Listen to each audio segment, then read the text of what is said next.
many times do we have to go through this? Not many, just enough to make metalheads bite the riff. Because repeating the riff isn't just a habit in metal music, it's the entire musical logic. Hello metalheads, this is Aggro, your favorite metal scientist. And today I'm revealing the dark mechanics behind endless riff repetitions and how they work in our genre. All that inside Arc Industry. The way we craft metal music is a puzzle built from repeating fragments that simply hold the song together. Our music leans so heavily on repetition, you'd think we'd be sick of it by now. But somehow we are not. In fact, the repetition is exactly what makes it hit. Take a simple riff, for instance.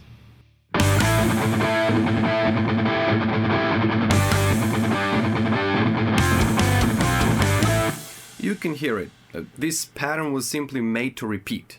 But repetition comes in different forms, and choosing the wrong type can lose your listener fast. And you're about to learn all of them. The first in line is literal repetition. This is exactly what it sounds like. You play the riff, and then you play it again. Identically, no changes, no tricks. This kind of repetition is common when the riff is strong enough to hold attention on its own. Take this one, for instance.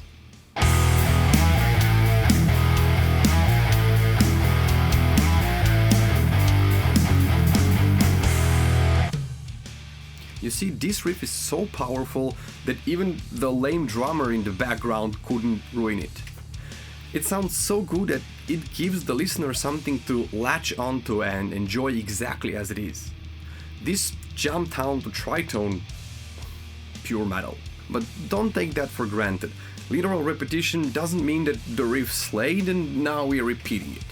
Sometimes the riff is just short enough that its repetitions simply fly by. It works because it's tight, effective, and leaves no room for boredom. Listen.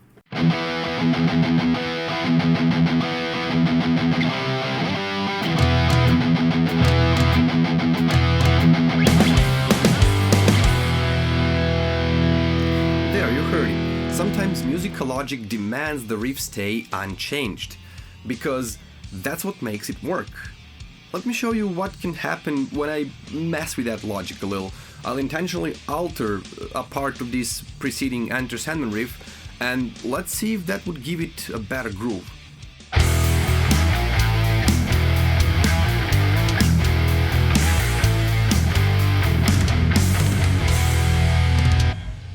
Okay, we also changed the drummer.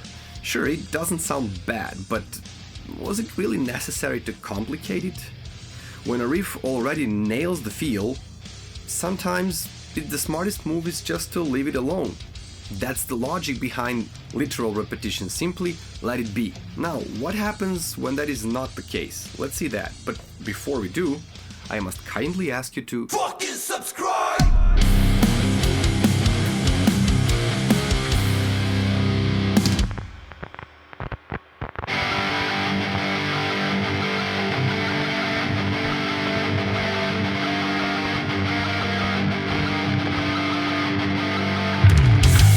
That was the one for the fans of In Flames, including myself.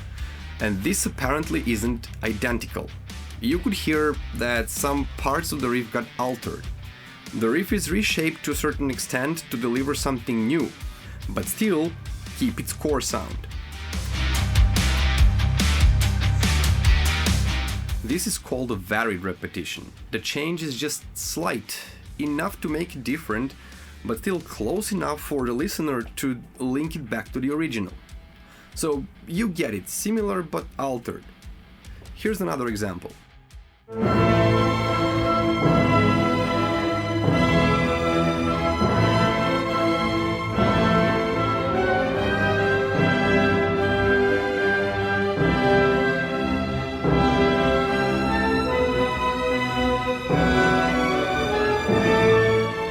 As you can see, this is the kind of underlying musical logic that shows up in metal, but was actually borrowed from centuries earlier. Also, varied repetition in metal can sometimes be achieved through layering, a technique commonly used in modern metal production. Take Raining Blood by Slayer, for instance. While one guitar repeats the same riff 3 times, another guitar enters above it, playing the same riff a fourth higher.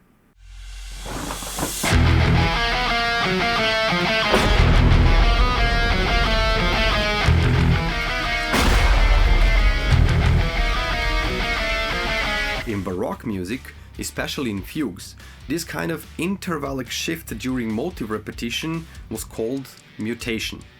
So that second guitar doesn't replace the riff, it mutates it. The logic shifts and the flow takes on a new character.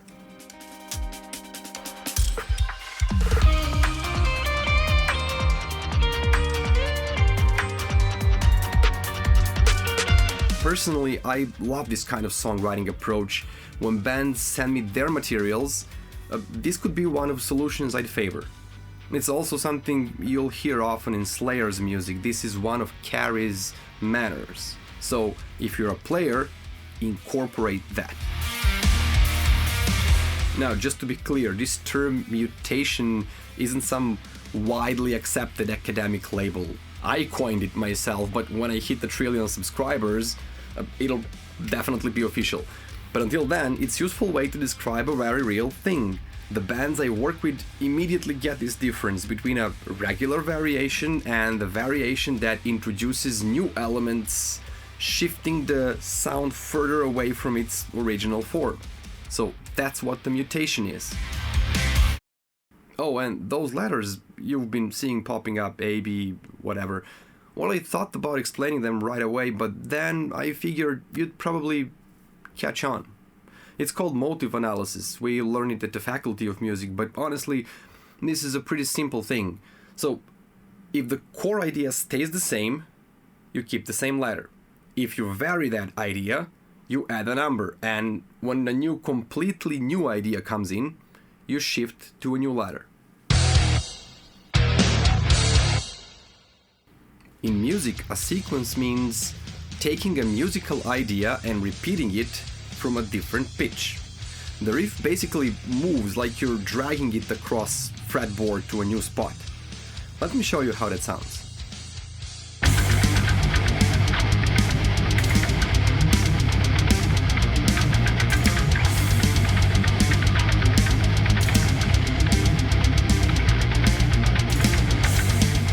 So you get the idea.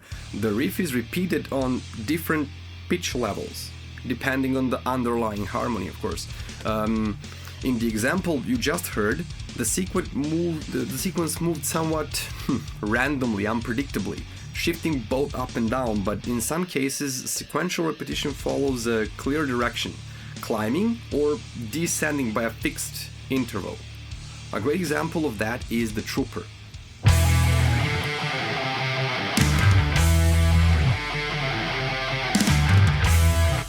This kind of logic was actually much more common in classical music, which is where we borrowed sequences from in the first place. In most cases, composers used simple downward sequences, dropping one pitch at a time, note by note. Let's hear it rendered by Nikolai Lugansky.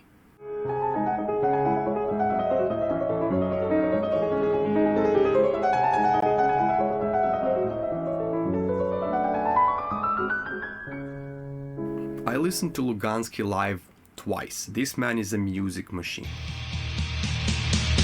So family, today we learned why riffs are repeated and how they are repeated. Now you understand the relationship between musical fragments and you can recognize the compositional logic behind the rule of repetition. I built examples around riffs, but the same principle really applied to melody lines and any other song elements that follow this logic. My upcoming songwriting video also lends a perspective on repetition, so don't miss it if you're still creating among all those robots out there. Stay among humans and stay tuned to Dark Industry because more expert knowledge on metal is coming your way. And also, you have to stay one more thing.